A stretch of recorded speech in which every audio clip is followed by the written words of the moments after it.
Vieux, décrépit, il a dépassé sa date de péremption. La voix de mon fils Julien trancha le silence du couloir, comme une lame. Il parlait avec sa femme, Amélie, dans la cuisine spacieuse de l'appartement, un espace moderne qui ressemblait plus à un showroom, et le mépris dans son ton me glaça jusqu'aux os. Moi qui, à 78 ans, ressentais déjà le poids naturel des années, je découvris une nouvelle forme de froid, celui de l'insignifiance calculée. Mes mains tremblèrent, pas seulement à cause de l'âge, mais d'une rage qui bouillonnait à l'intérieur. Je feignis un petit vertige, m'appuyai contre le mur du couloir et retournai lentement dans ma chambre. Chaque pas était calculé pour paraître plus fragile que je ne l'étais réellement à ce moment-là. Dans la chambre, je m'assis dans le fauteuil que Julien avait acheté, un meuble confortable, mais qui me faisait me sentir comme un patient décoratif. Je pris un livre qui était sur la table de chevet, un exemplaire usé de manuel de menuiserie artisanale que j'utilisais depuis presque 20 ans. Les pages jaunies par le temps montraient des signes évidents d'usage constant. Je ne l'ouvris pas pour lire. Je le tins simplement, sentant son poids familier, et compris l'ironie amère. Pour le fils à qui j'avais tout enseigné sur le travail du bois et l'artisanat, j'étais devenu un objet ancien et gênant. Mais Julien ne savait pas, et c'était mon seul avantage, que mon esprit était bien plus clair qu'il ne l'imaginait. Les 10 derniers mois avaient été difficiles entre confusion réelle et récupération lente. Mais ces 3 dernières semaines spécifiquement, je me sentais beaucoup mieux.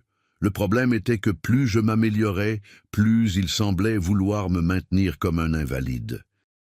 Mon nom est Henri Dubois et pendant 35 ans, j'ai été propriétaire de l'atelier Dubois, un petit mais respecté atelier d'ébénisterie de Paris.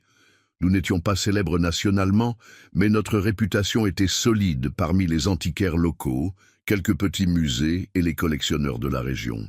Avec ma défunte épouse, Marie, j'avais construit une entreprise modeste mais stable. Nous restaurions de vieux meubles, des commodes du 19e siècle, des tables jaunies par le temps, toujours avec beaucoup de soin, et des techniques que j'apprenais au fil des ans grâce à des formations et beaucoup de pratiques. Julien avait grandi en voyant notre travail, apprenant que la patience était plus importante que la hâte. Quand Marie mourut il y a 12 ans, Julien prit naturellement en charge la partie administrative, contrat, fournisseur, paiement. Je continuais le travail technique de restauration. C'est lui qui suggéra que nous formalisions mieux notre société et que je signe une procuration pour qu'il puisse résoudre les questions bureaucratiques quand je ne pouvais pas être présent. Lui faisant confiance, je signais les papiers. Comme je me trompais, les premiers problèmes apparurent il y a 1 an et demi quand Julien commença à parler de moderniser nos méthodes.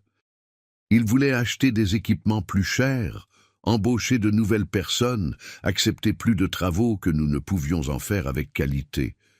Je n'étais pas d'accord car j'avais toujours cru que notre force résidait dans le soin individuel de chaque pièce. Nos discussions devinrent plus fréquentes. Amélie, qui l'avait épousé il y a 5 ans, prenait toujours son parti, disant que j'étais coincé dans le passé et que j'entravais la croissance. C'est une belle femme de 38 ans, diplômée en administration, et elle avait toujours fait comprendre qu'elle trouvait notre entreprise trop petite pour ses ambitions. Puis, il y a 10 mois, j'eus un AVC en travaillant à l'atelier. Je me souviens de la douleur soudaine dans la tête et de tout qui s'assombrissait. Je me réveillai à l'hôpital Saint-Antoine 3 jours plus tard, avec Julien à mes côtés, montrant de l'inquiétude. Du moins, c'est ce qui semblait à l'époque. Les 7 mois suivants furent une confusion de kinésithérapie, orthophonie et beaucoup de difficultés à parler et à bouger correctement. Ma tête fonctionnait un peu lentement, comme si j'étais toujours somnolent. C'était frustrant, car parfois je comprenais tout parfaitement, mais je n'arrivais pas à m'exprimer correctement. D'autres fois, j'étais vraiment confus. Pendant cette période de vulnérabilité réelle, Julien prit complètement le contrôle. Il dit qu'il serait mieux que je quitte ma maison, un appartement de 2 pièces, dans le 15e arrondissement où j'avais vécu avec Marie pendant 16 ans, et que j'aille vivre avec eux. L'argument avait du sens. J'avais besoin de soins constants et il serait plus sûr d'être près d'eux. La vente de ma maison fut présentée comme une nécessité pratique, mais à l'époque, j'étais si confus que je n'arrivais pas à suivre les détails correctement. Je n'appris qu'après qu'elle avait été vendue pour un prix qui semblait bas, mais il expliqua que le marché était difficile et qu'il fallait résoudre rapidement. Quand je commençais vraiment à m'améliorer, ces 3 dernières semaines, je me retrouvais vivant dans leur chambre comme un parent malade permanent. Mes livres étaient là, quelques-unes de mes affaires aussi, mais tout sous le contrôle total de Julien. Il était devenu mon responsable légal et pratique. Ce qui me dérangeait, c'était que même en m'améliorant visiblement, il continuait à me traiter comme si j'étais bien pire que je ne l'étais réellement. Conversation chuchotée avec Amélie sur la protection de nos biens, document que je ne me souvenais pas avoir signé. Et chaque fois que j'essayais de demander des nouvelles de l'atelier, il disait « Ne vous inquiétez pas de ça maintenant, papa. Laissez-moi m'occuper de tout. » Docteur. Paul Carvalho, le gériatre que Julien avait engagé pour me suivre, était un professionnel compétent d'environ 60 ans. Il venait me voir chaque semaine, posait des questions sur les dates, où j'étais, comment je me sentais. Je répondais comme je pouvais. Parfois, j'étais très clair, parfois encore un peu confus vraiment. Il disait toujours à Julien que je m'améliorais graduellement, mais avec encore des fluctuations significatives qui sont normales dans le processus. Ces mots donnaient à Julien exactement ce qu'il voulait entendre. Une justification médicale pour continuer à contrôler ma vie. Mais ces 3 dernières semaines, ma tête s'était considérablement éclaircie. Pendant les heures où j'étais seul, quand il était à l'atelier et Amélie dehors, je pensais, observais, faisais attention à tout. Le changement ne fut pas soudain. Ce fut comme un brouillard se dissipant très lentement. D'abord, j'arrivais à me concentrer pour lire une page entière sans perdre le fil. Puis je commençais à me souvenir clairement des conversations de la veille. Peu à peu, je réalisais que j'arrivais à raisonner sur des problèmes simples. Et puis, la semaine dernière, je me rendis compte que je pensais avec la même clarté qu'avant l'AVC. Je commençais à remarquer des choses qui m'inquiétaient. Julien parlait au téléphone d'un nouveau responsable technique qui aidait pendant la transition. Je l'entendis mentionner une entreprise appelée Restauration Parisienne, qui avait été créée quelques mois auparavant. Quand je demandais des nouvelles de ces choses, il changeait toujours de sujet ou disait que c'était des détails techniques qui ne devaient pas m'inquiéter. À chaque découverte, mon inquiétude grandissait. Je commençais à soupçonner que Julien utilisait ma situation médicale pour faire des changements que je n'approuverais jamais si j'étais en pleine possession de mes facultés. J'avais passé 35 ans à réparer des meubles qui semblaient perdus. Des commodes décolorées, des tables déchirées, des pièces qu'on arrivait à peine à identifier. Si j'avais appris quelque chose, c'était qu'il existe toujours un moyen de récupérer ce qui semble perdu, à condition d'avoir de la patience et la bonne stratégie. Assis dans le fauteuil cet après-midi-là, après avoir entendu Julien m'appeler vieux décrépit, je pris une décision. Il était temps d'utiliser tout ce que je savais sur la récupération de choses endommagées pour récupérer ma propre vie et autonomie. Mais contrairement aux meubles que je restaurais, ce serait une tâche qui exigerait non seulement de la technique, mais aussi beaucoup de prudence pour ne pas être découvert. Il faudrait que je continue à paraître plus limité que je ne l'étais, tout en découvrant secrètement ce qui se passait vraiment avec ma vie et mes biens. Le premier défi serait d'obtenir des informations du monde extérieur sans éveiller les soupçons. Julien contrôlait mon téléphone fixe, regardait mon courrier et avait annulé mon portable pour éviter les confusions. Selon lui, pendant la récupération, j'avais perdu l'appareil plusieurs fois, donc il valait mieux éviter les complications inutiles. Mais il n'imaginait pas qu'un homme qui avait passé des décennies à trouver des solutions à des problèmes apparemment impossibles n'abandonnerait pas facilement. Pendant ses absences, je commençais à explorer l'appartement avec plus d'attention, cherchant une opportunité. C'est ainsi que je découvris qu'Amélie avait une tablette ancienne rangée dans un tiroir de la chambre d'amis. probablement un appareil qu'elle n'utilisait plus, mais qu'elle ne s'était pas donné la peine de jeter. C'était un modèle de quelques années, mais qui fonctionnait encore. Il y avait une chose que Julien ne savait pas. Depuis ma jeunesse, j'avais toujours maintenu un petit compte épargne séparé. Pas beaucoup d'argent, environ 15 000 € que j'avais économisés au fil des ans avec de petites économies que je faisais sur l'argent du ménage. C'était une habitude que j'avais apprise de mon père. Garde toujours un peu pour les urgences, sans que personne le sache. Mon indépendance financière, même petite, existait encore.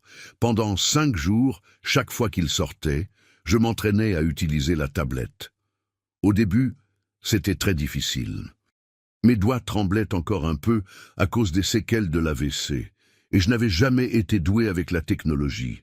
Je me trompais beaucoup, je fermais des applications par erreur, je tapais des choses fausses, mais la nécessité enseigne, et peu à peu je compris les bases. Amélie avait un compte email sur l'appareil qu'elle utilisait rarement. Je découvris qu'on pouvait envoyer des messages par là et que probablement personne ne remarquerait si je l'utilisais occasionnellement. Cette nuit-là, allongé dans le lit, je commençais à planifier mes prochaines étapes. Ce serait un processus très long et délicat, mais j'avais 2 avantages importants. Julien me sous-estimait complètement, et je savais comment travailler lentement, et avec beaucoup de prudence. La différence était que cette fois, je serais à la fois le restaurateur et la chose à restaurer. 10 jours après cet après-midi où j'entendis Julien m'appeler vieux décrépit, il se passa quelque chose qui faillit tout gâcher avant même de commencer. C'était un lundi matin pluvieux, et j'étais dans le salon, en feuilletant un vieux magazine, quand Julien entra dans l'appartement plus tôt que d'habitude. Il semblait agité, parlant fort au portable. « Non, Pierre, mieux vaut reporter à la semaine prochaine. Mon père a des hauts et des bas. Il vaut mieux attendre qu'il soit plus stable. » Pierre. C'était la première fois que j'entendais ce nom clairement, et quelque chose dans son ton me fit prêter totalement attention. Julien raccrocha et vint vers moi, étudiant mon visage avec une attention qu'il ne montrait pas depuis des semaines. « Papa, comment vous sentez-vous aujourd'hui ?»« Un peu fatigué, répondis-je, essayant de paraître un peu confus. « Pourquoi cette question, mon fils ? » C'est que... Eh bien, il y a une personne qui voulait vous rencontrer, un professionnel qui m'aide à l'atelier pendant que vous vous rétablissez. Mais je pense qu'il vaut mieux attendre que vous soyez plus disposé à recevoir des visites. Plus disposé, comme si j'étais un enfant qui n'était pas d'humeur pour les visites. « Quel genre d'aide il apporte ?» demandai-je, feignant une curiosité innocente. Julien hésita quelques secondes. « Une aide technique, avec quelques projets qui sont devenus plus compliqués, rien qui doive vous inquiéter. » C'est à ce moment que je compris que ma situation était bien pire que je l'imaginais. Julien ne s'occupait pas seulement temporairement des affaires pendant ma récupération. Il était en train de me remplacer activement, et ce Pierre travaillait déjà à ma place. Le lendemain matin, je me réveillais avec l'odeur du café qu'Amélie faisait toujours. Elle achetait une poudre chère d'une marque parisienne, encore une façon de montrer qu'elle avait bon goût, même si ça coûtait le double du normal. Je m'assis à la petite table de ma chambre, feignant avoir du mal à tenir la tasse, mais prêtant beaucoup d'attention aux voix qui venaient de la cuisine. « Il est bizarre », j'entendis Amélie dire, avec cette irritation mal dissimulée dans la voix. « Hier, il a passé du temps à regarder les livres jusqu'à tard. J'ai entendu du bruit. » C'était vrai. J'avais passé du temps à regarder mes livres techniques, pas par confusion, mais en me rappelant des détails importants de mon travail. Je voulais comprendre ce que Julien avait pu changer à l'atelier, mais je laissais qu'elle pense ce qu'elle voulait. « Peut-être qu'il est temps d'accélérer les choses avec Pierre, » dit Julien, et j'entendis le bruit de papier qu'on remuait. Dr Carvalho a dit que ces moments d'agitation peuvent être des signes d'anxiété. Peut-être qu'il perçoit inconsciemment qu'il a besoin de plus de structure. Pierre. Ces dernières semaines, en regardant par la fenêtre de ma chambre, j'avais vu un homme arriver plusieurs fois dans une Peugeot blanche. Une personne d'environ 45 ans, toujours bien habillée, portant une serviette de documents. D'après les conversations que j'arrivais à entendre, c'était un ébéniste que Julien avait engagé comme consultant pour m'aider pendant la récupération. « Quand est-ce qu'il prend officiellement le poste ?» demanda Amélie. « Nous finalisons les derniers détails du contrat », répondit Julien. « Il coordonne déjà la plupart des travaux. Les clients sont satisfaits. » Le mot « contrat » me fit m'étouffer légèrement avec le café. Julien était en train de me remplacer officiellement, utilisant ma maladie comme justification. Je terminai le café très lentement et allai au bureau que Julien avait installé dans la chambre. Un autre soin qui, en réalité, était une façon de me maintenir occupé et tranquille. Je m'assis et pris un cahier où j'étais censé faire des exercices pour les mains que la kinésithérapeute avait recommandés. En fait, j'utilisais le cahier pour noter des choses importantes que je découvrais en explorant l'appartement. J'écrivais avec une écriture tremblante exprès au cas où quelqu'un verrait. Mais le contenu était très clair dans ma tête. Mon plus gros problème était de réussir à parler avec quelqu'un de l'extérieur sans que Julien le sache. Il m'avait systématiquement isolé d'amis et de connaissances, utilisant toujours ma santé comme excuse. Quand des gens essayaient de me rendre visite, il expliquait poliment que je n'étais pas en état de recevoir des visites qui pourraient m'agiter. Mais pendant mes années de travail, j'avais connu quelques personnes du domaine de l'ébénisterie à Paris, un petit réseau de contacts professionnels que Julien avait peut-être oublié ou sous-estimé.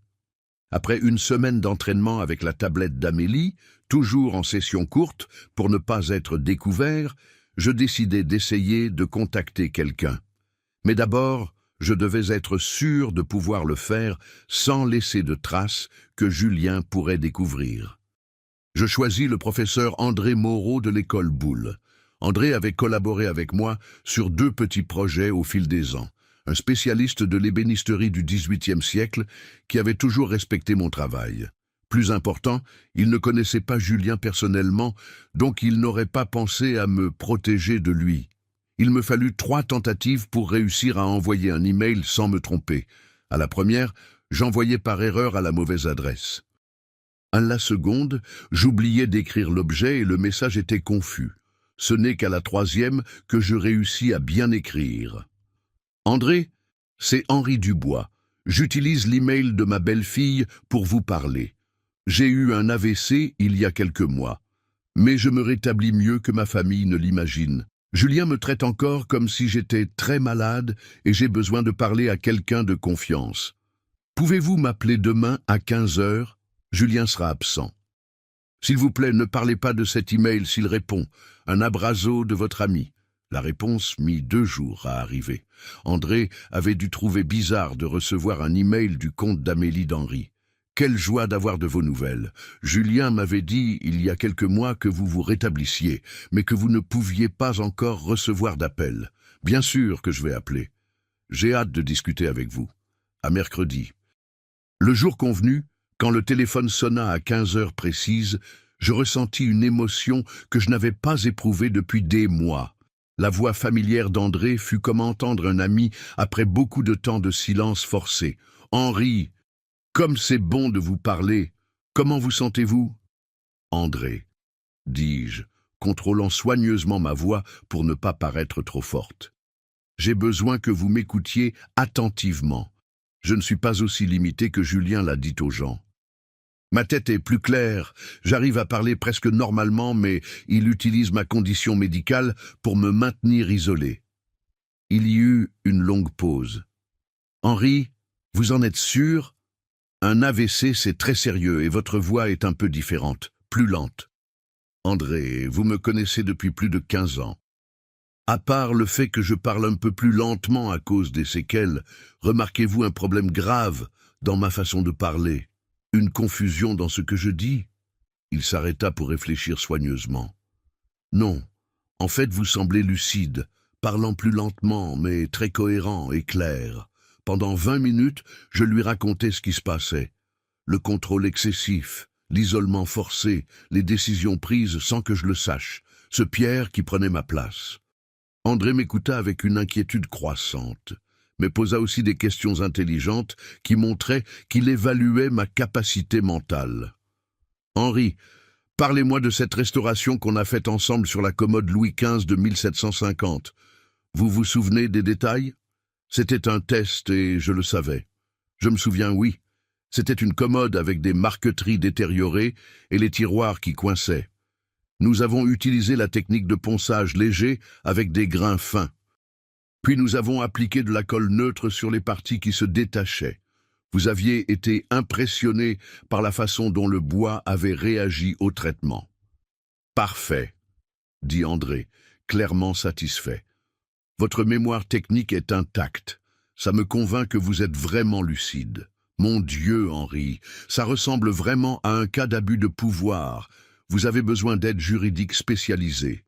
Je sais, mais je dois être très prudent. Si Julien découvre que je vais bien avant que j'aie un plan solide, il pourrait faire des choses encore pires. Peut-être même m'interner quelque part en utilisant mon dossier médical comme justification. Que puis-je faire pour vous aider ? » Cette question simple me fit pleurer, les premières larmes de soulagement en moi. C'était la première fois depuis l'AVC que quelqu'un m'offrait une aide réelle, me traitait comme une personne compétente. Pour l'instant, j'ai besoin d'informations. Vous connaissez un avocat qui comprend ces questions et est-ce que vous pourriez me procurer un téléphone portable très simple? J'ai un portable ancien que je n'utilise plus, dit André sans hésiter. Un de ces très basiques, juste pour les appels et les messages. Et je connais maître Édouard Matos. Il a déjà travaillé sur quelques cas d'abus contre les personnes âgées, très sérieux et discret. Comment puis-je récupérer le téléphone sans que Julien le sache? André réfléchit quelques secondes. Vous arrivez à sortir de chez vous quelquefois? Julien a engagé un accompagnateur, Michel, qui m'emmène me promener 2 fois par semaine. Le médecin a dit que l'exercice léger me ferait du bien pour ma récupération. Parfait. Michel vous emmène toujours au même endroit? Au jardin du Luxembourg, toujours les mardis et jeudis, à 9 heures du matin. Parfait. Mardi prochain, je serai en train de me promener là-bas à 9h30. On se rencontrera par hasard, vous pourrez faire semblant d'être fatigué et vouloir vous asseoir un peu. Je vais apporter un livre sur l'ébénisterie. Je peux cacher le téléphone dedans. Le plan était simple mais bien pensé, mais le mardi suivant, ça a failli mal tourner. Il pleuvait le matin, et Michel voulait annuler la promenade. J'ai dû beaucoup insister, disant que l'exercice était important pour ma récupération, jusqu'à ce qu'il accepte d'attendre que la pluie s'arrête. Nous sommes sortis 2 heures plus tard que prévu. André a dû attendre au Luxembourg, et quand nous sommes finalement arrivés, il était inquiet, pensant que quelque chose était arrivé. « Professeur André, quelle surprise de vous rencontrer ici !» dis-je, forçant un peu de difficulté dans la parole pour maintenir les apparences. « Henri, oh là là, que c'est bon de vous voir! Comment allez-vous » André joua bien le rôle de connaissance surprise et inquiète. Nous avons discuté quelques minutes. J'ai parlé de ma récupération lente. Il montra un intérêt approprié, et Michel, un homme bienveillant de 55 ans qui se souciait vraiment de mon bien-être, participa naturellement à la conversation. Mais je remarquai que Michel prêtait plus attention que d'habitude. Peut-être parce que la rencontre avait été si fortuite après le retard de la pluie. Quand André me serra dans ses bras pour dire au revoir, il eut du mal à mettre le livre dans mon sac sans que Michel le voie. À la fin, il y arriva, mais faillit faire tomber mon sac par terre. « J'ai apporté ce livre en pensant à vous, » dit-il un peu nerveusement.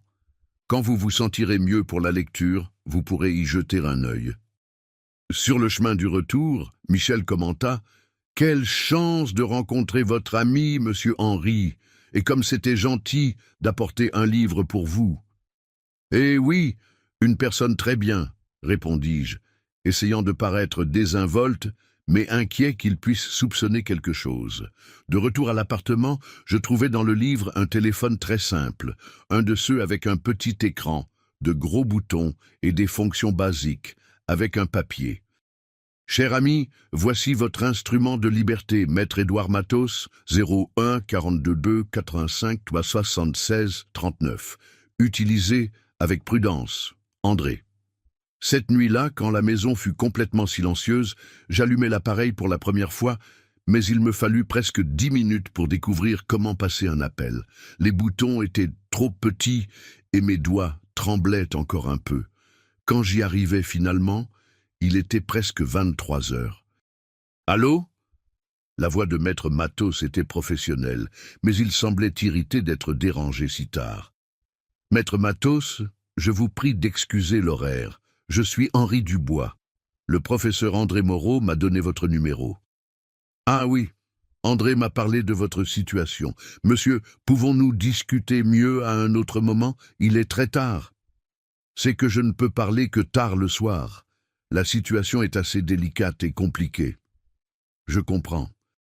Pouvez-vous me raconter ce qui se passe, mais il faut que vous soyez concis. » Pendant 30 minutes, j'expliquai le maximum que je pus à maître Matos.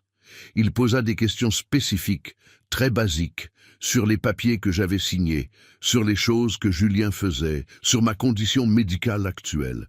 Je perçus qu'il testait ma capacité mentale tout en écoutant mon histoire. « Monsieur Henri, dit-il à la fin, je vais être direct avec vous. Il faut d'abord que je sois sûr que vous avez vraiment toute votre capacité mentale. Ce que votre fils fait peut être considéré comme un abus de procuration. Mais si vous étiez vraiment incapable quand il a pris ses décisions, la situation légale devient beaucoup plus compliquée. Je comprends, maître. Qu'avez-vous besoin pour être sûr? Il faut que vous soyez évalué par un médecin indépendant qui n'a pas de lien avec votre fils. Et il faut aussi que j'analyse tous les documents et décisions qu'il a pris. Ça va prendre du temps. Combien de temps? Pour bien faire, avec évaluation médicale, analyse de documents et préparation d'une stratégie juridique, on parle d'au moins 3 mois.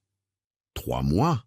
Le délai m'effraya, mais maître Matos expliqua que si nous essayons d'accélérer trop et que Julien découvrait nos plans, il pourrait prendre des mesures plus drastiques. Le problème, monsieur Henri, c'est que ces situations sont délicates. Si nous agissons trop vite et que votre fils soupçonne, il peut arguer que vous avez des crises de paranoïa et obtenir une hospitalisation psychiatrique basée sur votre dossier médical. À partir de cette conversation, ma vie se transforma complètement. Pendant la journée, je continuais à être l'Henri fragile que Julien s'attendait à voir. Mais pendant les nuits, je devenais un homme déterminé, planifiant chaque étape de ma libération. Mais peu à peu, je réalisais que maintenir la façade serait plus difficile que j'imaginais. Julien était attentif aux petits détails. Une phrase plus articulée ici, une question plus spécifique là. Et Michel, même en étant une bonne personne, faisait parfois des commentaires qui montraient qu'il aussi prêtait attention à mes changements.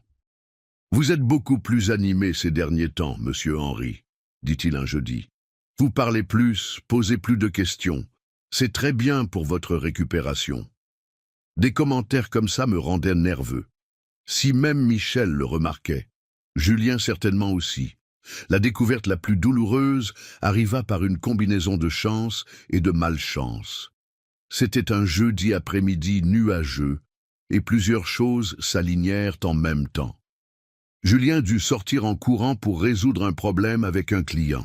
Amélie était chez le dentiste pour un traitement de canal qui avait été reporté 3 fois, et Michel dut emmener sa propre mère chez le médecin en urgence. Pour la première fois en mois, je restais complètement seul dans l'appartement pendant quelques heures. J'en profitais pour jeter un coup d'œil plus systématique au petit coin que Julien avait aménagé comme bureau dans la véranda fermée. Ce n'était pas exactement fouiné, j'étais encore légalement associé de l'entreprise, mais mon cœur battait fort tandis que je remuais soigneusement les papiers organisés sur sa table. Je cherchais pendant presque 1 heure avant de trouver quelque chose d'intéressant. Julien était trop organisé. La plupart des papiers importants étaient rangés dans des dossiers fermés ou dans l'ordinateur. Mais finalement, je trouvai un dossier bleu un peu caché sous quelques livres, avec l'étiquette « Correspondance client 2024 ». À l'intérieur, il y avait des impressions d'emails que Julien avait envoyées à nos clients ces derniers mois. Il n'y en avait pas beaucoup, peut-être une douzaine, mais chaque message était comme une claque. Le schéma était toujours le même. Explication sur ma condition neurologique détériorée, justification pour les changements dans l'équipe de travail et recommandations pour transférer les projets vers la nouvelle entreprise pour des questions de sécurité. Dans un email pour l'antiquaire de la rue des Martyrs sur la restauration d'une table empire, Julien avait écrit « Malheureusement, à cause des séquelles de l'AVC qu'a subi mon père, je ne peux plus garantir qu'il ait les conditions techniques pour travailler avec des pièces délicates. Pierre Valdès, notre nouveau responsable technique, assumera ce projet, offrant plus de sécurité et des méthodes actualisées. Conditions neurologiques détériorées, je ne peux plus garantir, plus de sécurité. » Mes mains tremblèrent de rage authentique.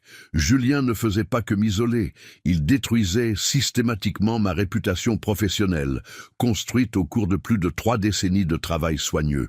Je continuais à lire et découvris que cette campagne avait commencé encore quand j'étais vraiment confus et limité, juste après l'AVC. Julien avait profité quand j'étais effectivement incapable pour planter l'idée que je ne serais plus jamais le même. J'essayais de photographier les emails avec mon téléphone basique, mais ce fut beaucoup plus difficile que j'imaginais. L'écran du téléphone était petit, les lettres des emails étaient petites, et mes doigts tremblaient encore un peu. Des 12 messages, je ne réussis à photographier que 4 avant d'entendre du bruit à la porte. Rapidement, je remis tout à sa place, rangeai le téléphone et me dirigeai vers le salon, où je m'assis, feignant me reposer. Quand Julien entra, il me trouva apparemment tranquille, regardant par la fenêtre. « Papa, comment s'est passé votre après-midi? Vous vous êtes bien débrouillé seul. »« Oui, mon fils. J'ai dormi un peu et je suis resté ici à regarder le mouvement de la rue. » Il m'observa quelques secondes, comme s'il cherchait des signes que j'avais fait quelque chose, mais ne dit rien. Cette nuit-là, j'attendis que tout le monde dorme et appelai Maître Matos, gardant la voix très basse. « Maître, dis-je sans détour, j'ai découvert quelque chose de grave. Julien n'abuse pas seulement de la procuration, il détruit activement ma réputation professionnelle. » J'essayais d'envoyer les photos des emails par téléphone, mais je n'y arrivais pas. Les boutons étaient trop petits et compliqués pour moi. À la place, je lui lus le contenu des 4 messages que j'avais réussi à photographier. « Henri, c'est très sérieux, » dit Maître Matos. « Mais il faut que je voie ces documents personnellement. Vous arrivez à apporter les photos jusqu'à mon bureau ? » C'était un problème. Comment ferais-je ça sans éveiller les soupçons ? « Maître, je ne sais pas si j'arrive à sortir sans éveiller les soupçons. Julien contrôle toutes mes sorties. Nous allons devoir être créatifs. Je vais parler avec André pour voir comment résoudre ça. » Les jours suivants, André et Maître Matos organisèrent un plan. André prendrait rendez-vous chez un ophtalmologue pour lui-même et m'inviterait à l'accompagner comme soutien émotionnel. Pendant la consultation, je pourrais remettre les photos à Maître Matos, qui se trouverait fortuitement dans le même immeuble pour une autre réunion. Mais quand André m'appela avec l'invitation, Julien devint méfiant. « C'est bizarre qu'il veuille que vous l'accompagniez chez un médecin. Papa, vous arrivez à peine à vous occuper de vous-même. »« Peut-être qu'il a peur et veut de la compagnie, » répondis-je, essayant de paraître innocent. « Je ne sais pas, je pense qu'il vaut mieux que vous ne sortiez pas pour des choses inutiles. » André dut appeler 2 fois de plus, inventant qu'il était très nerveux pour l'examen et que ma présence le tranquilliserait, jusqu'à ce que Julien accepte finalement. La consultation eut lieu un mardi matin. Le plan faillit mal tourner parce que l'ascenseur était en panne et nous dûmes monter 8 étages à pied. Michel s'inquiéta pour moi, trouvant que c'était trop d'efforts.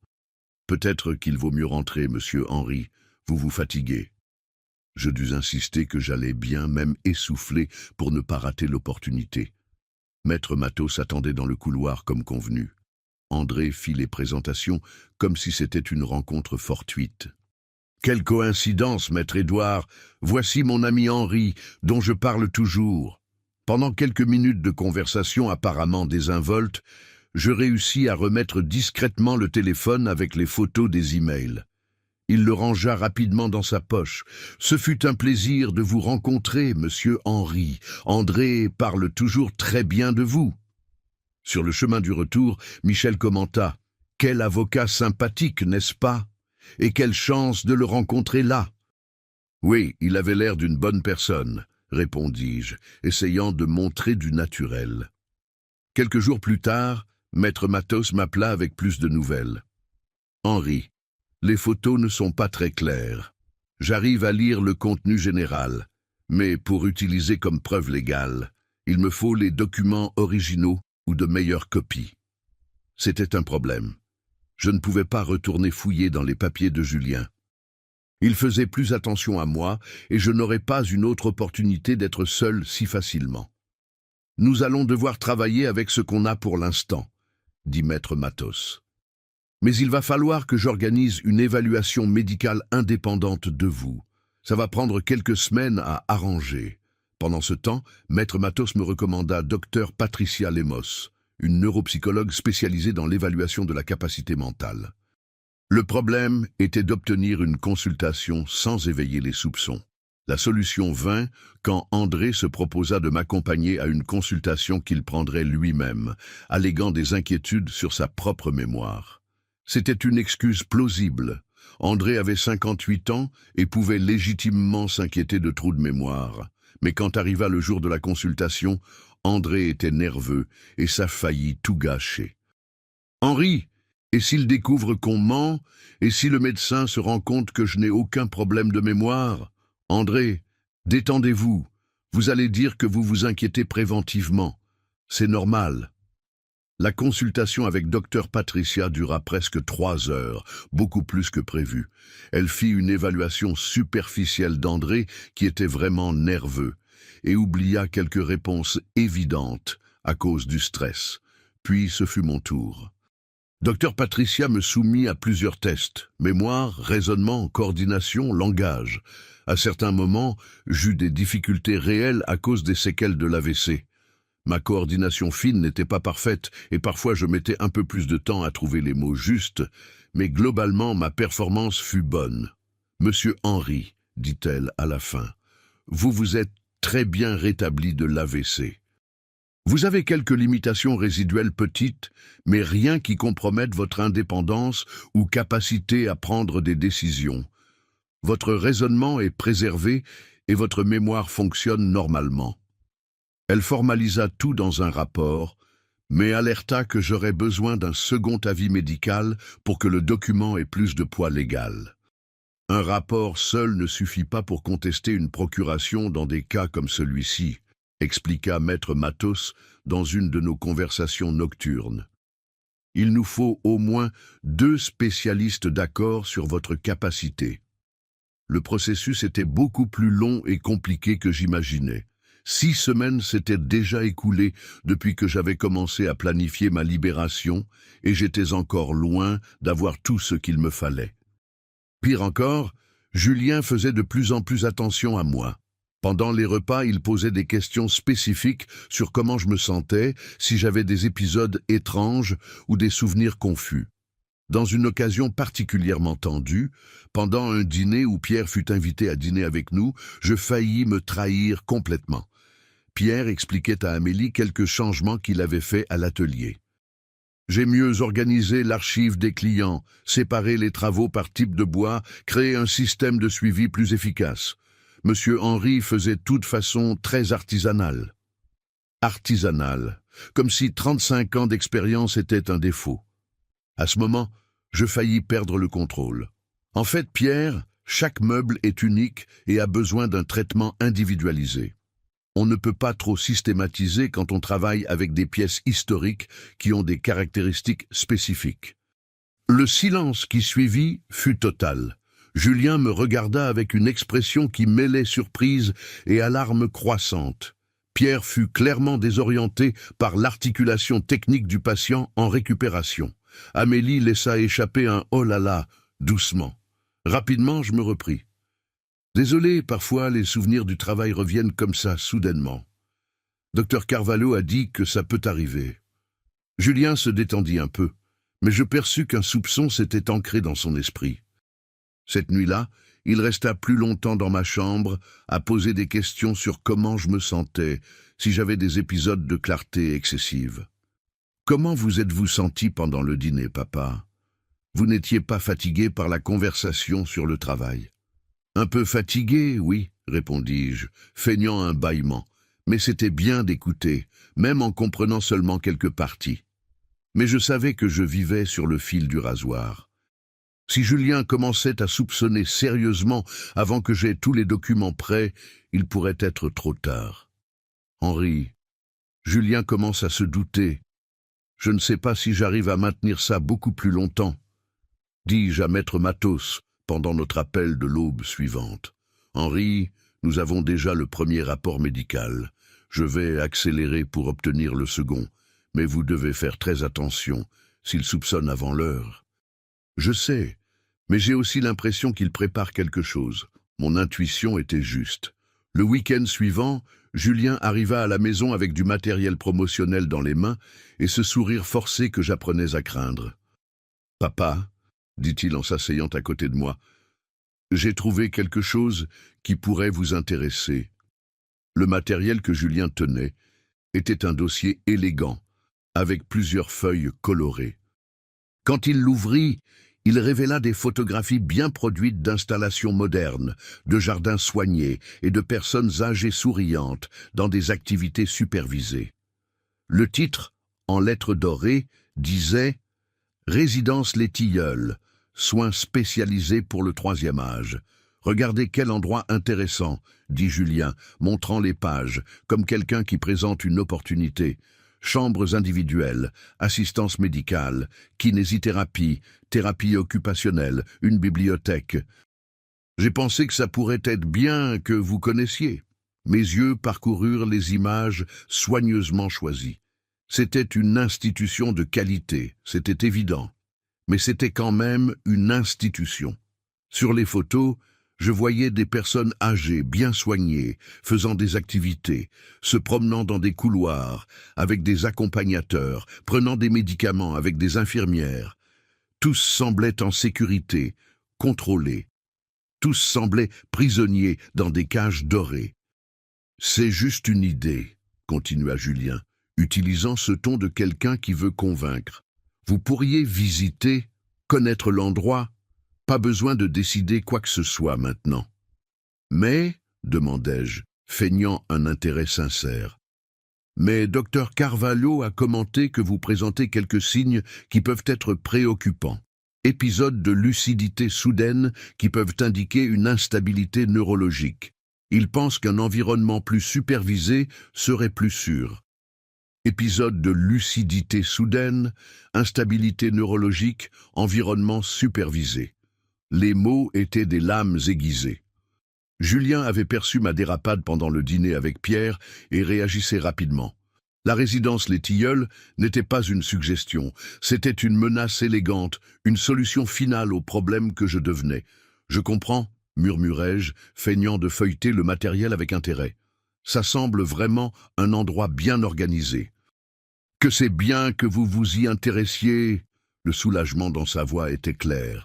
J'ai pensé qu'on pourrait prendre rendez-vous pour lundi prochain, juste pour connaître, sans engagement. Cette nuit-là, j'eus du mal à attendre que la maison soit silencieuse avant d'appeler maître Matos. Mes mains tremblaient d'anxiété tandis que je composais le numéro. « Maître Matos », chuchotai-je avec urgence. « Nous avons une urgence. Julien veut m'interner dans une institution. » J'expliquai rapidement la conversation sur la résidence Les Tilleuls et j'entendis la respiration inquiète de l'avocat. « Henri, ça change tout. S'il arrive à vous interner même temporairement, ce sera très difficile de l'annuler légalement. Combien de temps exactement nous faut-il ? J'essaie encore de prendre rendez-vous pour la seconde évaluation médicale. Le docteur Robert Silva n'a d'agenda que la semaine prochaine. Il me faut encore au moins 10 jours. Indique ce jour ?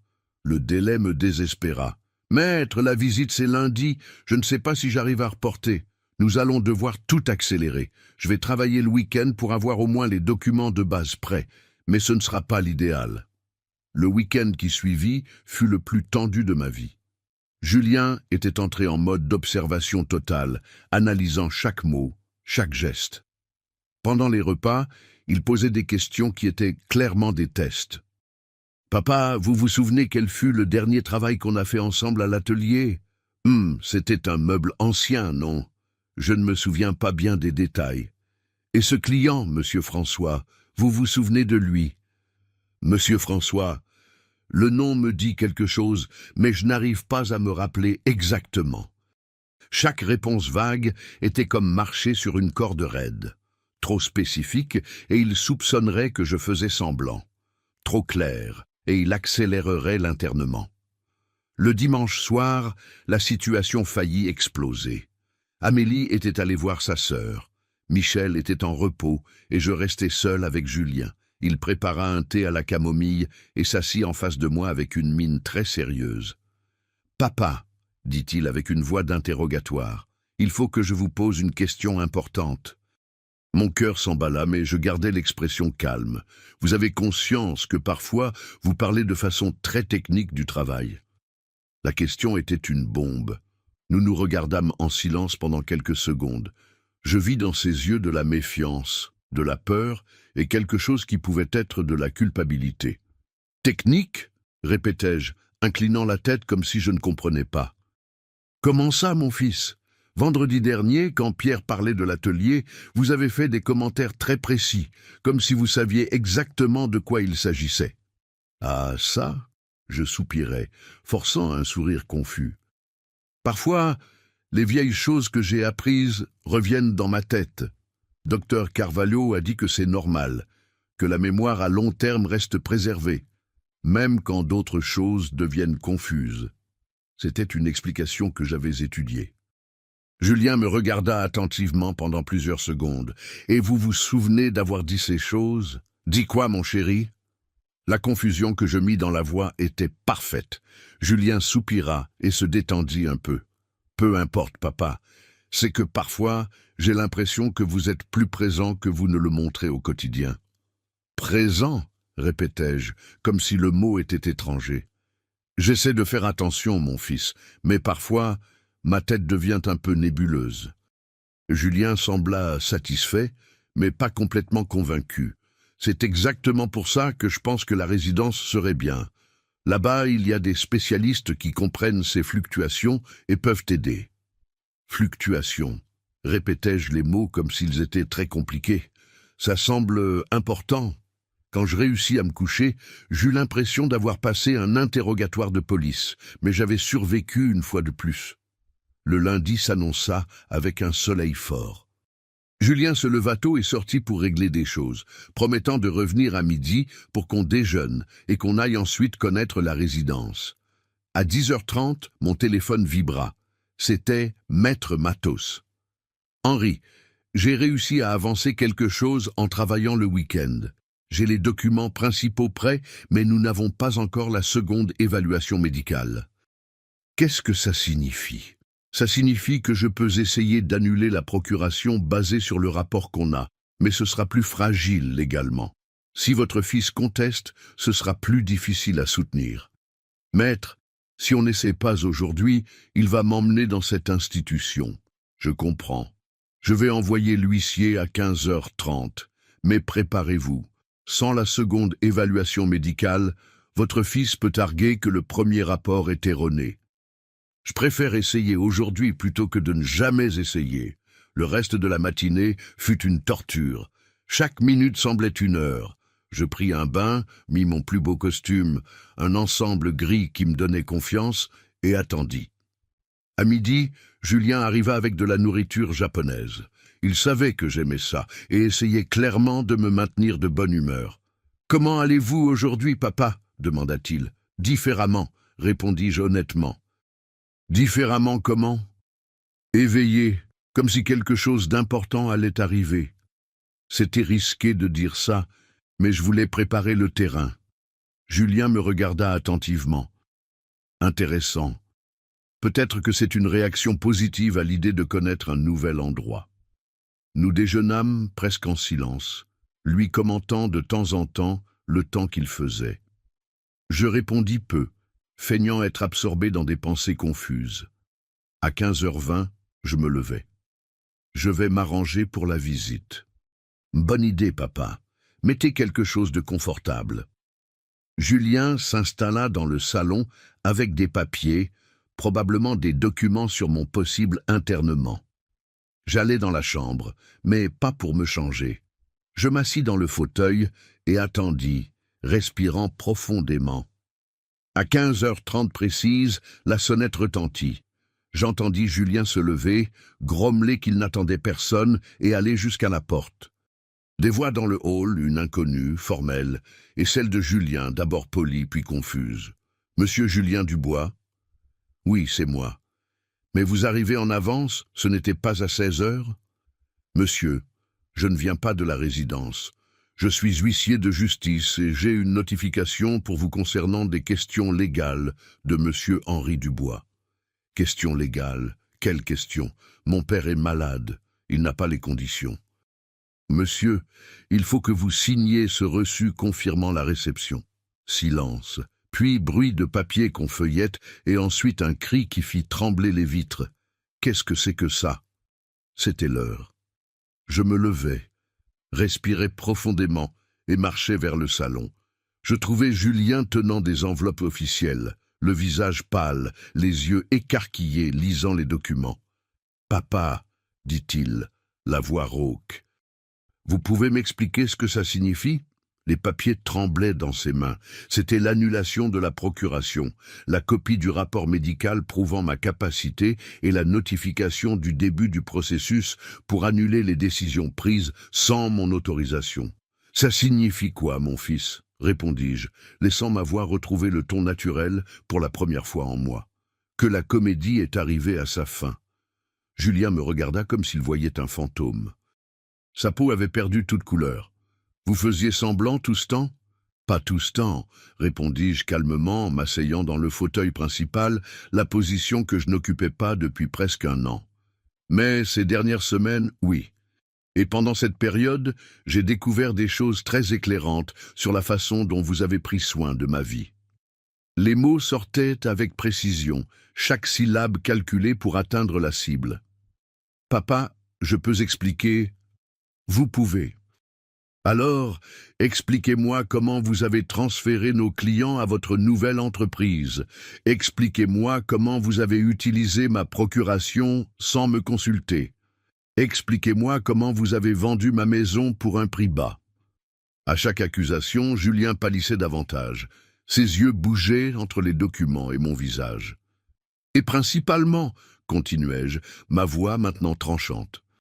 Expliquez-moi comment vous avez eu le courage d'écrire à nos clients disant que je n'avais plus les conditions pour travailler. Comment vous savez ça? Parce que contrairement à ce que vous pensiez, mon esprit fonctionne parfaitement depuis des semaines et j'ai découvert vos mensonges, vos décisions prises dans mon dos. » Julien regarda de nouveau les papiers. « Qu'est-ce que ça signifie exactement? » « Ça signifie que votre procuration est annulée maintenant.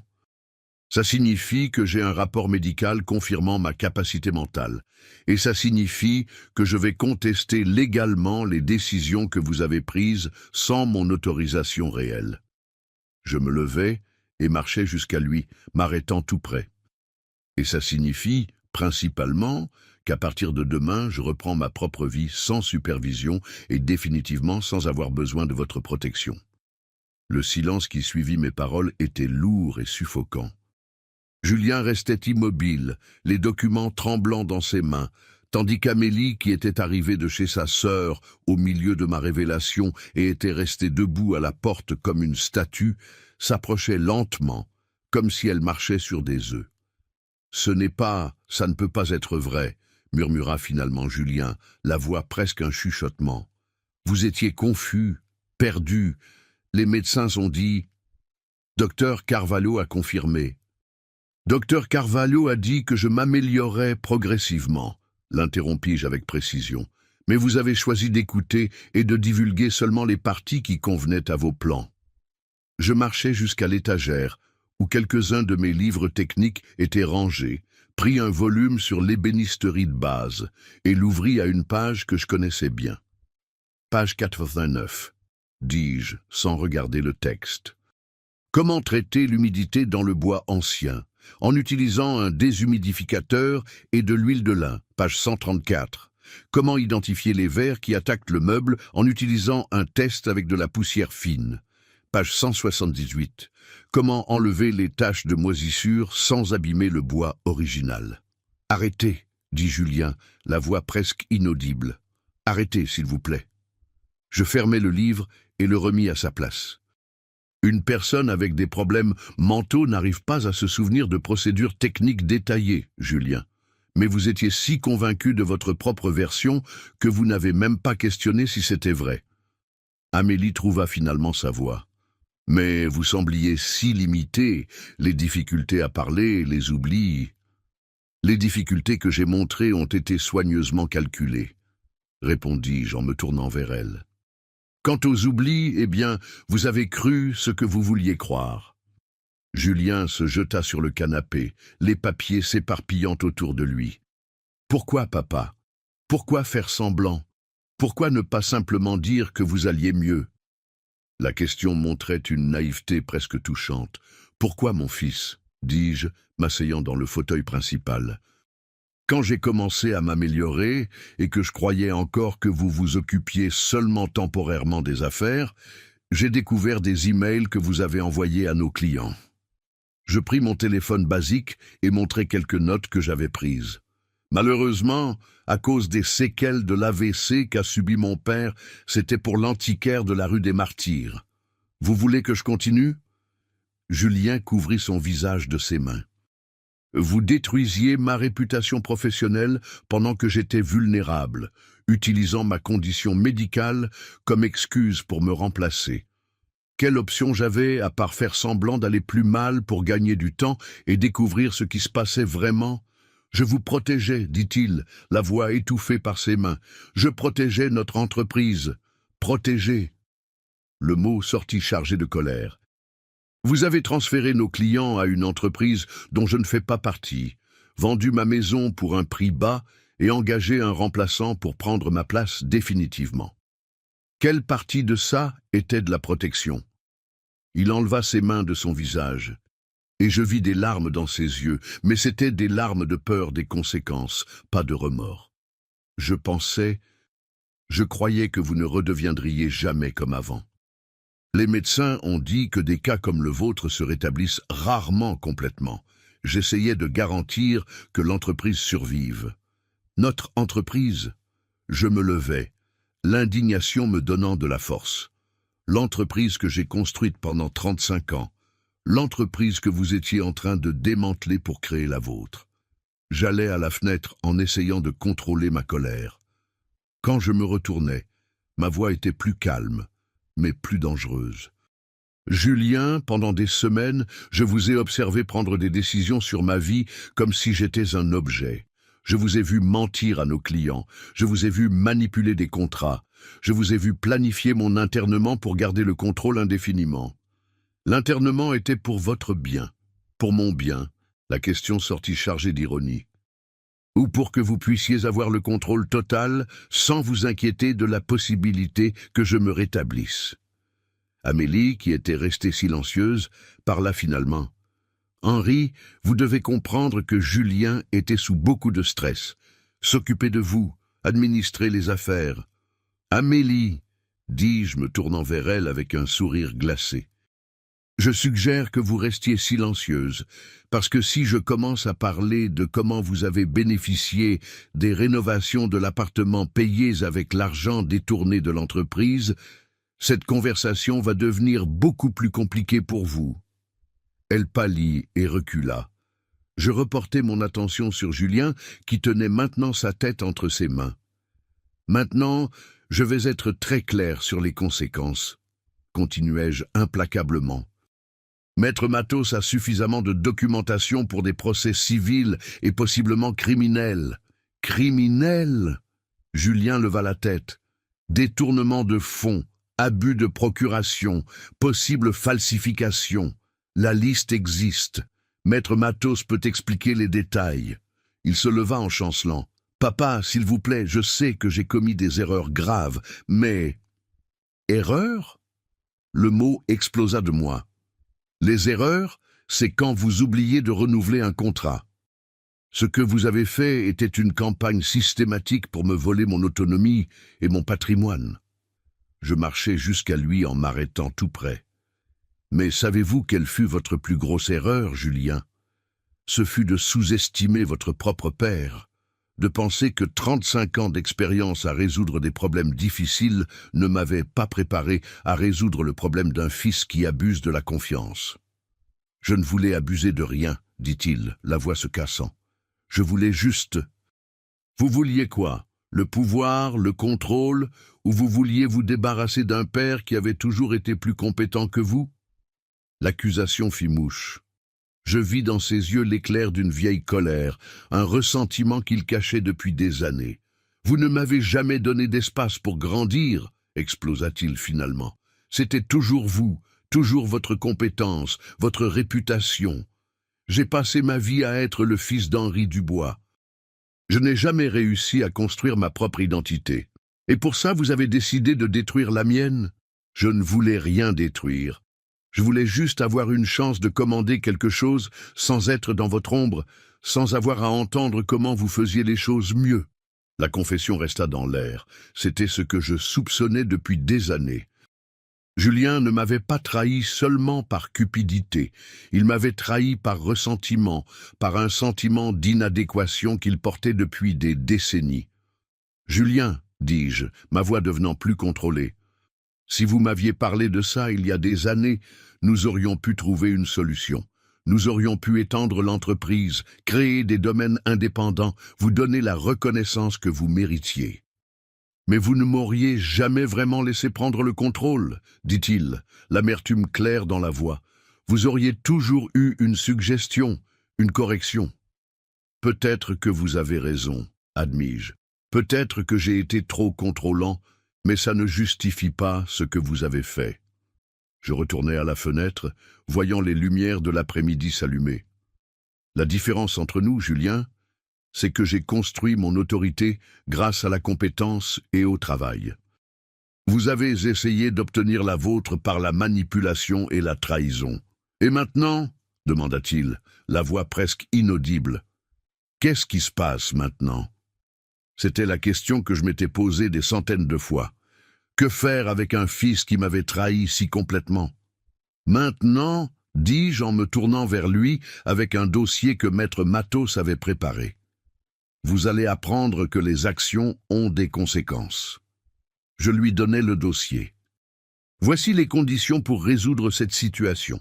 Premièrement, vous allez collaborer pour défaire tous les changements non autorisés.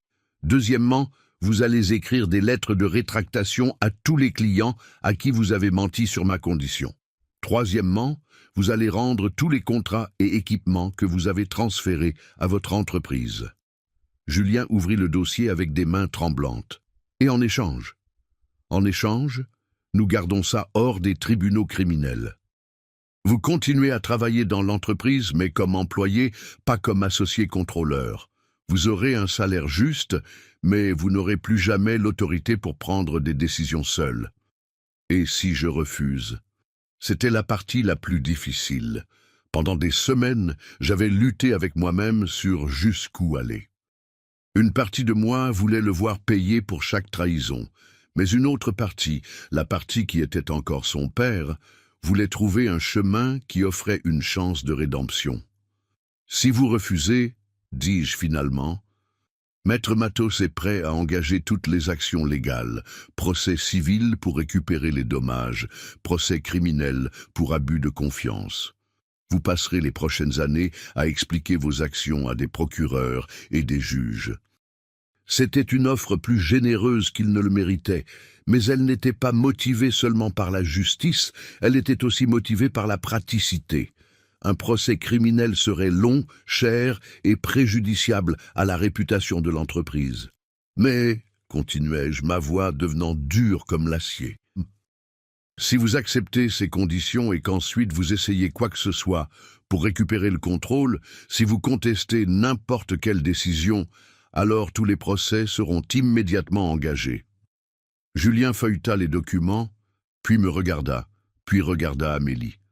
J'ai besoin de temps pour analyser. Vous avez jusqu'à jeudi, dis-je sèchement. Maître Matos a besoin de votre réponse par écrit. Et si j'accepte toutes les conditions? Si vous acceptez, nous pouvons essayer de reconstruire une relation professionnelle.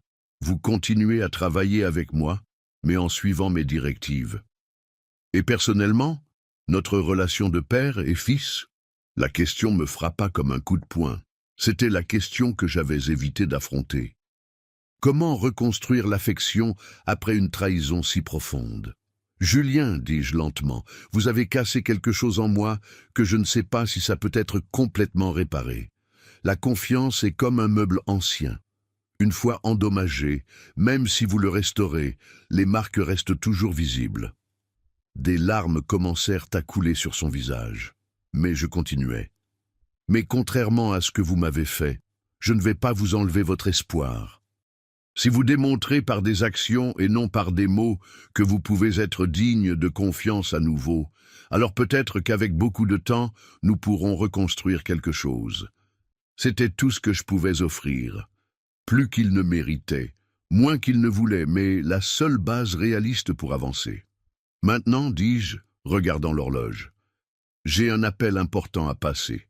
Maître Matos attend la confirmation que la notification a été remise. Je marchais vers ma chambre, mais me retournai une dernière fois. Ah, Julien, annulez notre visite à la résidence Les Tilleuls. Je n'aurai plus besoin de supervision.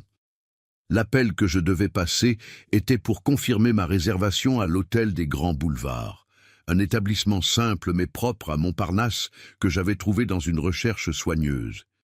Pendant les semaines de planification, j'avais réservé une chambre basique, utilisant une partie de mes 15 000 € de l'épargne secrète, non par luxe, mais par nécessité psychologique fondamentale. Après des mois à vivre comme hôte contrôlé dans l'appartement de mon propre fils, j'avais urgemment besoin d'un endroit qui soit complètement à moi. « Bonsoir », dis-je à la réceptionniste. « Je voudrais confirmer ma réservation pour ce soir, chambre 312, Henri Dubois. »« Certainement, monsieur Henri. »« Tout est confirmé. À quelle heure comptez-vous arriver ?» Je regardais par la porte entr'ouverte. Julien était assis sur le canapé comme un homme vaincu, tenant encore les documents. Et Amélie continuait appuyée contre le mur, clairement en état de choc. « Vers 18 heures, répondis-je, et j'aimerais demander des serviettes supplémentaires. Je compte rester une semaine. » C'était vrai. Ces derniers mois, Julien avait contrôlé jusqu'à mes vêtements, choisissant toujours des pièces adaptées à un monsieur en convalescence. Aujourd'hui, je voulais dormir dans un endroit où je pourrais simplement être moi-même, sans théâtre, sans surveillance. Je raccrochais et commençais à organiser mon départ. La tâche fut plus simple que j'imaginais. La plupart de mes affaires importantes étaient encore rangées dans des cartons depuis que j'avais quitté ma maison. Le peu qu'il y avait dans cette chambre, c'étaient des vêtements que Julien avait choisis et quelques objets qu'il avait apportés pour créer l'illusion du soin. Je ne pris que l'essentiel, documents personnels, mais quelques vrais médicaments, un pour la tension et des vitamines, le livre technique que j'avais tenu pendant la confrontation et une photo de Marie et moi le jour de l'inauguration de l'atelier. Le reste pouvait rester, j'achèterais tout neuf. Je choisirais chaque pièce comme partie de la reconstruction non seulement d'une garde-robe, mais d'une identité. Quand je sortis de la chambre avec une petite valise, je trouvai Julien qui m'attendait dans le couloir. Son visage était abattu, vieilli de 10 ans en 2 heures. « Papa, ça semble si définitif. » »« Ce n'est pas définitif, Julien. C'est un nouveau départ nécessaire. Mais nous sommes une famille. »« Famille !» répétai-je le mot, considérant son poids. « La famille, ce n'est pas seulement le sang partagé, c'est la confiance, le respect, l'amour basé sur l'honnêteté. Vous avez cassé ces bases. Maintenant, vous devez décider si vous voulez essayer de les reconstruire ou continuer à n'être qu'un nom dans mon passé. » Je passais devant lui en marchant vers la porte. Mon taxi m'attendait déjà, une liberté simple que j'avais oubliée comme elle était précieuse. À la porte, je me retournai une dernière fois. Julien, pendant 35 ans, j'ai dédié ma vie à restaurer des meubles qui semblaient perdus pour toujours, des commodes qui n'étaient que des morceaux, des tables qui n'étaient que des taches, des pièces qui ressemblaient plus à de la poussière. Ma voix résonna dans le hall, chargée de l'autorité que je n'exerçais pas depuis presque un an. J'ai appris une chose fondamentale. On ne peut restaurer quelque chose qui collabore avec le processus. Les meubles anciens n'ont pas d'ego, n'ont pas d'agenda caché, ne résistent pas au traitement. Les gens sont infinitement plus compliqués. Qu'est-ce que ça signifie pour nous? Ça signifie que notre relation peut être restaurée, mais seulement si vous le voulez genuinement. Pas par convenance, pas pour garder les apparences, mais parce que vous comprenez la valeur de ce que vous avez failli détruire. Je sortis de l'appartement sans regarder en arrière. Le voyage jusqu'à Montparnasse fut comme une libération graduelle. À chaque pâté de maison qui s'éloignait de cet appartement, je sentais mes muscles se détendre, ma respiration devenir plus profonde, mon esprit s'étendre. Pendant des mois, j'avais vécu dans une tension constante, toujours en représentation, toujours en train de faire semblant, toujours en train de cacher qui j'étais. Maintenant, pour la première fois en presque un an, je pouvais simplement exister comme moi-même. L'hôtel des Grands Boulevards m'accueillit avec une simplicité chaleureuse. Des employés qui me traitaient comme un hôte normal, qui voyaient mes besoins comme importants, qui me regardaient comme une personne indépendante et non comme un problème à gérer. La chambre 312 était modeste mais accueillante. Un lit simple, un fauteuil près de la fenêtre, une salle de bain propre et un petit balcon avec vue sur la rue. Le plus important, elle était complètement mienne. Chaque meuble disponible pour mon usage, chaque vue de la fenêtre mienne à contempler sans supervision, chaque décision exclusivement de ma responsabilité. Cette première nuit, je commandai un sandwich au jambon dans la brasserie du coin et m'assis sur le balcon, écoutant les sons de la ville. Le bruit de la circulation était une symphonie de normalité, et les lumières des appartements clignotaient comme des possibilités que j'avais oubliées qui existaient. J'appelai maître Matos pour raconter comment s'était passée la journée. « Henri, vous avez été brillant », dit-il avec une admiration sincère dans la voix. La notification a été remise comme prévu. Julien est conscient des implications légales et maintenant c'est une question d'attendre la réponse. Et s'il refuse les conditions, alors nous poursuivons avec les actions judiciaires. Mais sincèrement, ce serait très bête de sa part. Les preuves que nous avons sont solides et les conditions que vous avez offertes sont plus favorables que n'importe quel tribunal donnerait. Édouard, dis-je, utilisant le prénom pour la première fois. Merci pour tout, pour avoir cru à ma version, pour m'avoir aidé à récupérer ma liberté, pour avoir traité une personne âgée de 78 ans comme un client compétent. Henri, ce fut un privilège de travailler sur cette restauration de votre vie. Et quels sont vos plans pour l'entreprise maintenant? C'était une question que j'avais évité d'affronter pendant les semaines de planification. Mon énergie avait été si concentrée sur récupérer le contrôle que je n'avais pas pensé adéquatement à ce que je ferais après. « Je veux retourner à l'atelier personnellement la semaine prochaine », répondis-je. « Je veux voir ce que Julien a changé. Je veux réviser tous les projets en cours. Je veux parler avec Pierre de son vrai rôle dans l'entreprise. » Et concernant l'avenir de Julien, s'il accepte les conditions et montre une coopération réelle, il continue à travailler avec nous, mais dans une fonction définie et limitée, toujours sous supervision. S'il refuse, je laissai la phrase en suspens. Et vos plans personnels à long terme?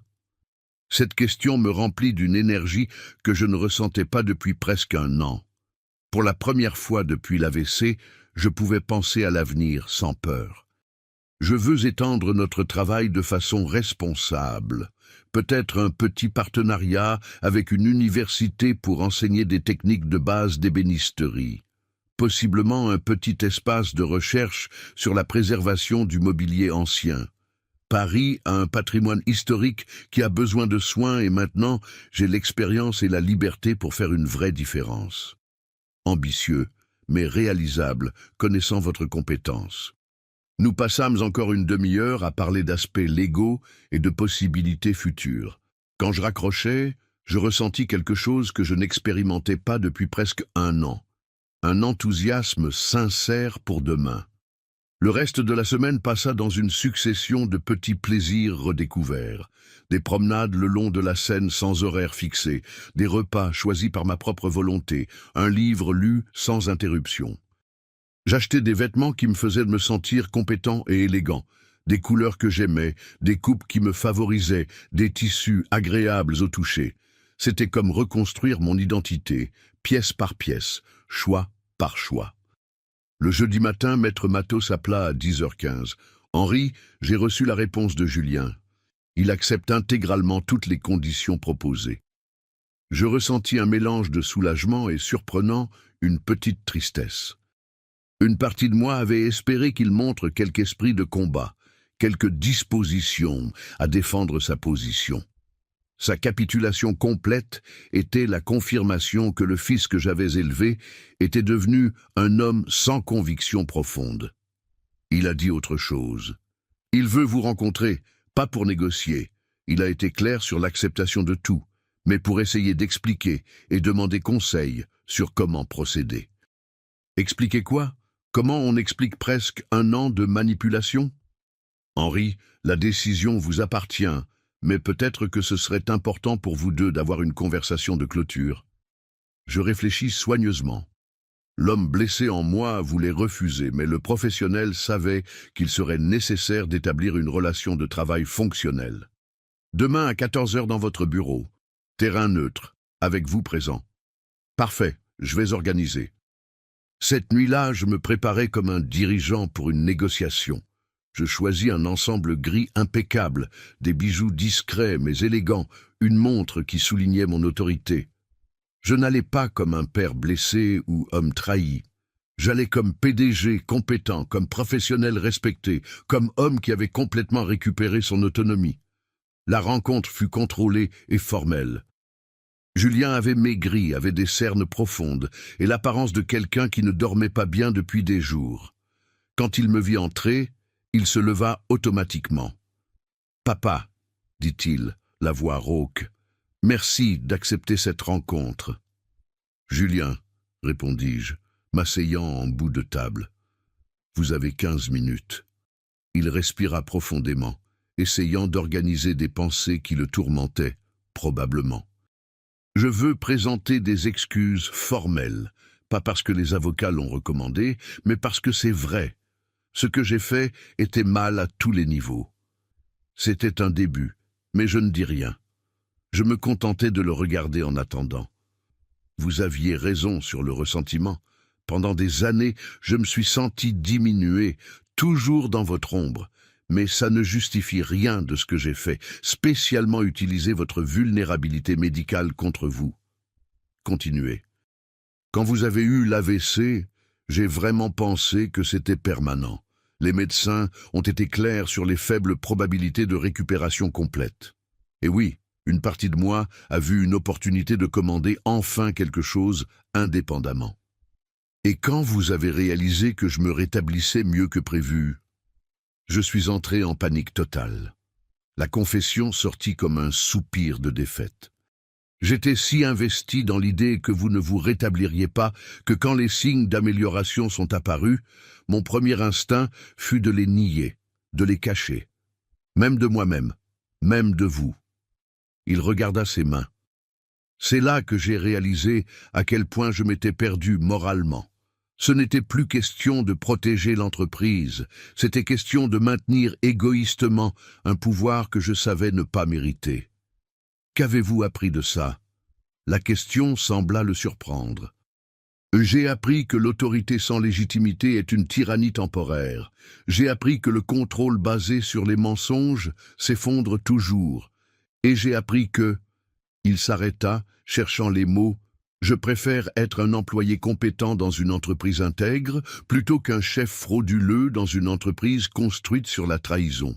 C'était plus d'honnêteté que j'attendais. Ça ne changeait pas ce qui s'était passé, mais ça suggérait qu'il comprenait la gravité de ses actions. « Julien, je vais accepter que vous soyez sincère, Mais la sincérité ne reconstruit pas automatiquement la confiance. Elle ouvre seulement la possibilité qu'elle puisse être reconstruite avec le temps et des actions cohérentes. Je comprends complètement. Vous allez travailler dans l'entreprise, mais sous supervision directe. Chaque décision importante passe par moi. Chaque rapport sera audité. Chaque contrat sera révisé par moi avant signature. C'est comme ça que ce sera indéfiniment. J'accepte ces conditions sans réserve. Et personnellement, notre relation de père et fils, la question sortit plus vulnérable que je ne l'avais prévu. Personnellement, j'espère un jour mériter le droit d'être considéré comme votre fils à nouveau. Mais je comprends que ça peut prendre des années de travail cohérent ou ne jamais arriver selon mes actions futures. Je le regardais pendant un long moment. Je vis non pas l'homme arrogant qui m'avait trahi, mais aussi pas l'enfant que j'avais élevé. C'était quelqu'un à mi-chemin, quelqu'un qui pouvait peut-être encore devenir la personne que j'avais toujours espéré qu'il soit. Nous verrons, dis-je finalement. 3 mois se sont écoulés depuis cette rencontre. Maintenant, assis dans mon nouvel espace de travail, un local commercial petit mais bien situé à Montparnasse, que j'ai choisi et décoré à ma façon, je peux dire que la victoire a un goût complexe. L'atelier du bois fonctionne bien à nouveau. J'ai personnellement repris les projets principaux, écrit des lettres à tous les clients expliquant la situation réelle, et notre réputation non seulement s'est rétablie, mais s'est renforcée. Des histoires sur l'ébéniste expérimenté qui a surmonté des adversités familiales et est revenu plus déterminé circulent dans les milieux professionnels, apportant de nouveaux clients. Pierre Valdès s'est révélé un professionnel compétent et éthique. Quand j'ai expliqué la situation complète, il fut horrifié de découvrir qu'il avait été utilisé comme instrument de manipulation de Julien. Maintenant, il travaille comme superviseur technique dans un partenariat qui s'est révélé productif. Julien accomplit ses fonctions avec une dévotion qui frise l'obsession. Il arrive tôt, part tard, produit des rapports détaillés, ne questionne jamais les décisions. C'est comme s'il essayait de compenser presque 1 an de trahison par un travail excessif. Parfois, j'observe sa dévotion et je me demande si je ne suis pas trop rigide. Mais alors, je me souviens des mensonges, de l'isolement, de l'humiliation, et je sais que le temps du pardon n'est pas encore arrivé. Notre relation personnelle reste cordialement distante, mais professionnellement fonctionnelle. Il n'essaie pas de forcer des conversations intimes, ne fait pas référence au passé familial, me traite avec le respect dû à un chef compétent. C'est le maximum que je peux accepter maintenant.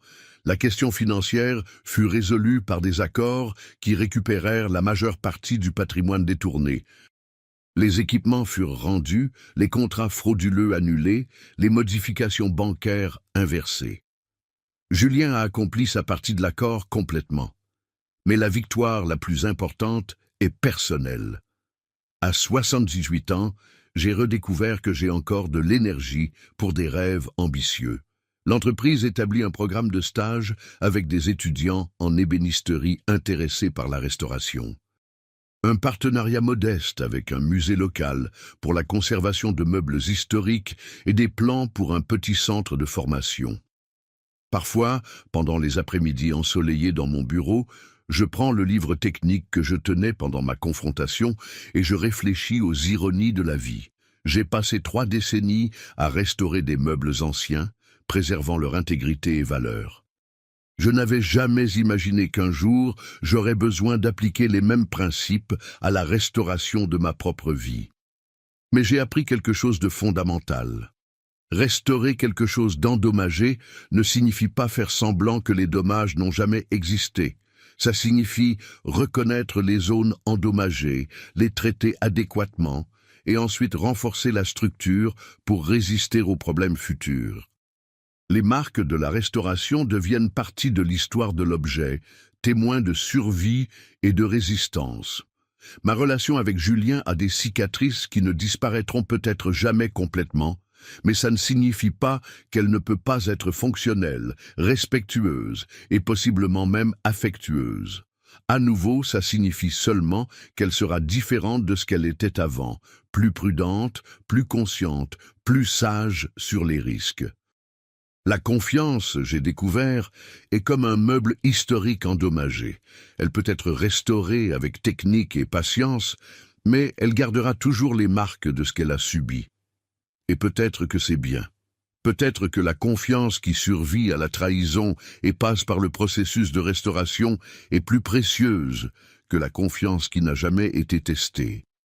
Pour l'instant, il est complètement suffisant de savoir que j'ai récupéré le contrôle total de ma vie, que je me réveille tous les matins dans un endroit que j'ai choisi, portant des vêtements qui me plaisent, faisant des projets qui sont entièrement miens, que ma signature, quand elle apparaît sur les contrats de l'entreprise, représente une autorité genuine et conquise, pas décorative ou manipulée. Ma signature. Au final, c'était de ça qu'il s'agissait dans toute cette histoire. Pendant des mois, Julien avait falsifié ma signature sur des documents importants, avait utilisé mon nom pour des décisions que je n'aurais jamais prises, m'avait transformé en tampon automatique pour ses ambitions. Maintenant, quand je signe mon nom sur les contrats de l'entreprise, je sens le poids du stylo, la texture du papier, l'importance de chaque lettre formée avec soin. Chaque signature est une déclaration. J'existe comme personne autonome. Je décide consciemment. Je commande ma propre vie. C'est la signature de ma propre vie.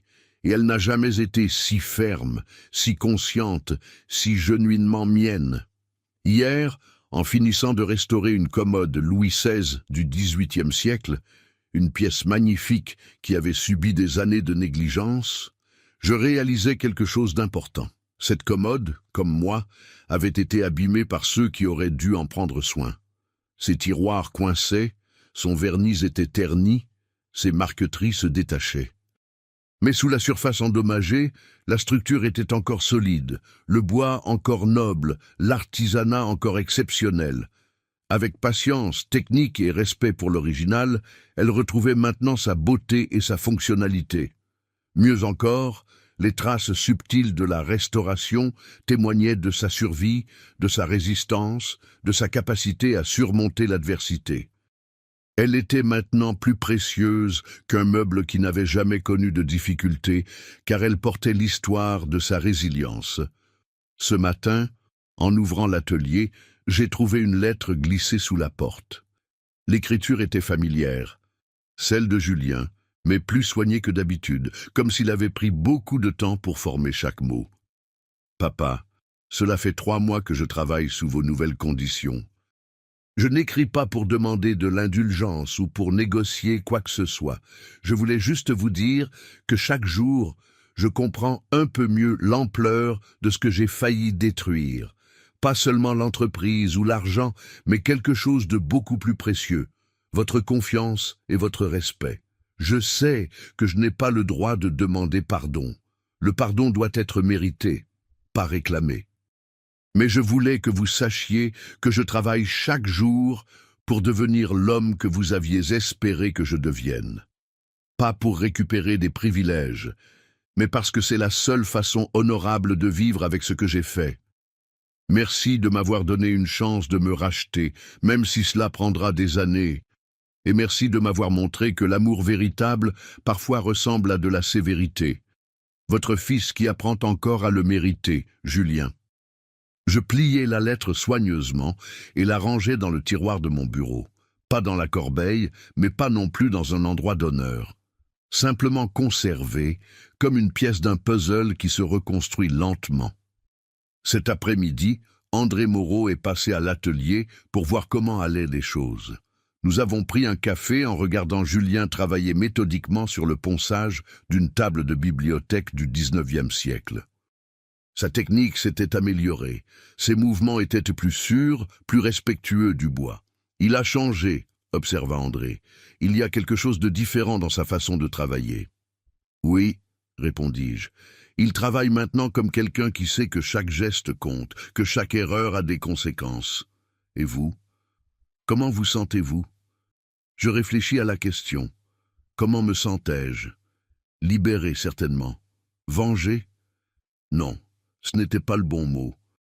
Restauré? Oui, c'était plus juste. Je me sens comme cette commode Louis XVI que j'ai finie hier. dis-je finalement. Abîmée mais réparée. Différente de ce que j'étais avant, mais peut-être plus forte. Plus consciente de ma valeur et plus vigilante pour la protéger. André sourit. Et l'avenir? L'avenir, répétai-je, regardant par la fenêtre de l'atelier vers la rue animée de Montparnasse. L'avenir est à construire, un jour à la fois, avec les bonnes techniques et beaucoup de patience. Le soir venu, seul dans mon atelier, je sortis le livre de menuiserie que j'avais tenu le jour de la confrontation. Je l'ouvris à la page 89, celle que j'avais récitée pour prouver ma lucidité à Julien. Mais cette fois, je ne cherchais pas à démontrer quoi que ce soit. Je lisais simplement pour le plaisir de comprendre, d'apprendre, de me rappeler pourquoi j'aimais ce métier. La restauration, disait le texte, n'est pas l'art de faire disparaître les traces du temps, mais celui de préserver l'essence d'un objet tout en respectant son histoire. Je fermais le livre et regardais autour de moi. L'atelier sentait bon la sueur de bois et la cire d'abeille. Les outils étaient rangés à leur place, les projets en cours soigneusement protégés par des bâches. Demain, il y aurait de nouveaux défis, de nouvelles pièces à sauver, de nouvelles techniques à maîtriser. Et peut-être, un jour, pas demain, pas la semaine prochaine, mais un jour, il y aurait aussi une relation père-fils à restaurer. Pas identique à ce qu'elle était avant, mais fonctionnelle, respectueuse, et peut-être même aimante à nouveau. Mais pour l'instant, cela suffisait amplement de savoir que j'étais Henri Dubois, 78 ans, maître ébéniste, homme libre et restaurateur non seulement de meubles anciens, mais de sa propre dignité. Et que cette signature-là, celle de ma vraie identité retrouvée, personne ne pourrait jamais plus la falsifier. Épilogue. 1 an plus tard. Le téléphone sonne dans l'atelier un mardi matin de printemps. C'est Maître Matos. Henri, j'ai une bonne nouvelle. Le tribunal a officiellement reconnu l'annulation de toutes les décisions prises pendant votre période de vulnérabilité. Votre patrimoine est entièrement restauré et votre capacité juridique pleinement rétablie. Merci, Édouard. Cela clôt officiellement cette période difficile. Et comment vont les choses avec Julien? Je regarde par la fenêtre de l'atelier. Julien est en train d'expliquer patiemment à un stagiaire comment identifier les différents types de bois. Sa voix est calme, ses gestes précis. Il porte la blouse bleue de l'atelier avec une fierté discrète que je ne lui avais jamais vue quand il se croyait propriétaire de tout. Il apprend, dis-je simplement. Nous apprenons tous les deux. Hier soir, pour la première fois depuis notre confrontation, nous avons partagé un repas, pas dans un restaurant chic, mais à la brasserie du coin, comme deux collègues qui discutent de travail. Il m'a parlé de ses projets pour améliorer l'organisation de l'atelier. J'ai écouté ses idées avec attention. Certaines étaient bonnes. Je le lui ai dit.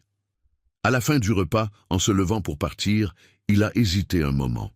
« Papa », a-t-il dit, et c'était la première fois qu'il m'appelait ainsi depuis des mois. « Merci de m'avoir appris que l'autorité se mérite. »« De rien, mon fils, » ai-je répondu. Et c'était la première fois que je l'appelais ainsi depuis notre confrontation. Nous ne nous sommes pas embrassés, nous ne nous sommes pas dit que nous nous aimions. Mais nous nous sommes serrés la main, fermement, comme deux hommes qui se respectent. Et parfois, c'est par là que recommence l'amour, par le respect mutuel, gagné à la force du travail et de la constance. La confiance, comme les plus beaux meubles anciens, ne se restaure pas en un jour. Mais quand c'est fait avec les bonnes techniques et beaucoup de patience, le résultat peut être plus solide et plus beau que l'original.